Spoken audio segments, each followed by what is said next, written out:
আসসালামু আলাইকুম। ভ্রমণে কখনোই টাকা নষ্ট হয় না, বরং স্মৃতি তৈরি করে। আমি একজন ভ্রমণকারী নয়, আমি একজন স্মৃতি সংগ্রহকারী। ভ্রমণ শুধু ঘুরে ভ্রমণ শুধু ঘুরে বেড়ানো নয়, মানসিক যাত্রাও বটে। প্রতিটি পা রাখা নতুন দিগন্তের দিকে, প্রতিটি পদক্ষেপ নতুন সম্ভাবনার। ভ্রমণ শুধু স্থান বদল নয়, মন বদলেরও এক নিঃশব্দ উপায়। নতুন পথ, অচেনা মুখ, অজানা গল্প, সব মিলিয়ে প্রতিটি ভ্রমণ যেন নিজেকে নতুন করেছিল। তাই আসলাম আজকে এই এলাকায় একটু ভ্রমণ করতে। এই এলাকার নাম হলো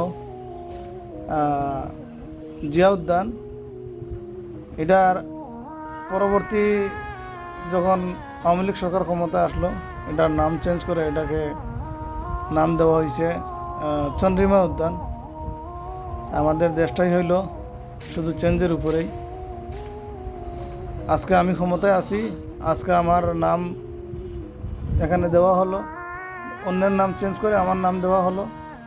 আজকে ও নাই, আজকে আমি নাই, কালকে ওর নাম দেওয়া হলো। আরও কয়েকদিন পরে আমার মনে হয় ইউনুস উদ্যান নাম হবে এটার।